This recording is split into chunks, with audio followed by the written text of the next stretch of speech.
IRCTC hotel tender से जुड़े कथित मनी लॉन्ड्रिंग मामले में राष्ट्रीय जनता दल प्रमुख और बिहार के पूर्व मुख्यमंत्री लालू प्रसाद यादव, पूर्व मुख्यमंत्री राबड़ी देवी, नेता प्रतिपक्ष तेजस्वी यादव समेत अन्य आरोपियों को फिलहाल बड़ी राहत मिली है। दिल्ली की राउज एवेन्यू कोर्ट ने इस मामले में आरोप तय करने पर अपना फैसला तत्काल सुनने के बजाय अब टाल दिया है। अब अदालत अगली सुनवाई में यह तय करेगी कि आरोप तय किए जाए या नहीं। यह मामला लंबे समय से चर्चा में। क्या है पूरी चर्चा, जानिए हमारे साथ विस्तार से। नमस्कार, एक न्यूज़ 24 देख रहे हैं और मैं हूं आपके साथ ब्यूटी। बता दें कि इसकी जांच प्रवर्तन निदेशालय ईडी का है। ईडी का आरोप है कि आईआरसीटीसी होटल संचालन से जुड़े टेंडर में कथित अनियमितताओं के जरिए अवैध धन का लेन देन हुआ और उससे जुड़े लेन देन के माध्यम से मनी लॉन्ड्रिंग की गई है। इसी आधार पर एजेंसी ने अदालत में आरोप तय करने की मांग की है। सुनवाई के दौरान ईडी ने अदालत के सामने अपने पक्ष में कई दस्तावेज और तर्क रखे। वहीं लालू प्रसाद यादव, राबड़ी देवी, तेजस्वी यादव और अन्य आरोपियों की ओर से पेश वकीलों ने एजेंसी के आरोपों का विरोध करते हुए कहा है कि उनके मुवक्किलों के खिलाफ पर्याप्त और ठोस साक्ष्य नहीं है।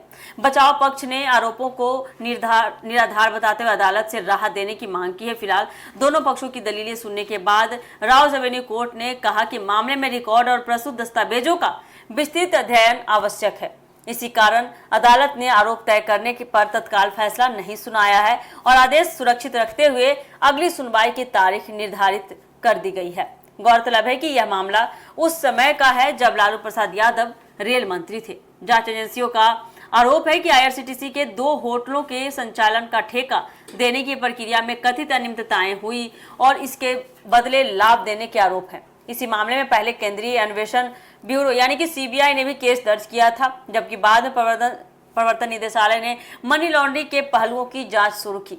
हालांकि लालू प्रसाद यादव और उनके परिवार की ओर से शुरू से ही सभी आरोपों को राजनीतिक प्रेरित बताया जाता रहा है। उनका कहना है कि उन्होंने कोई गैर कानूनी काम ही नहीं किया, कोई ऐसा काम ही कार्य नहीं किया है और जांच एजेंसियों द्वारा लगाए गए आरोप पूरी तरह से बेबुनियाद है। फिलहाल अदालत द्वारा आरोप तय करने पर फैसला टाल दिए जाने से लालू परिवार को तत्काल के लिए काफी राहत जरूर मिली है, लेकिन मामला अभी समाप्त नहीं हुआ है। अगली सुनवाई में अदालत उपलब्ध साक्ष्यों, दस्तावेजों और दोनों पक्षों की दलीलों के आधार पर यह निर्णय लेगी कि आरोप तय किए जाएं या नहीं। इस कारण राजनीतिक और कानूनी दोनों दृष्टि से यह मामला आगे भी चर्चा का विषय बना रहने की संभावना है।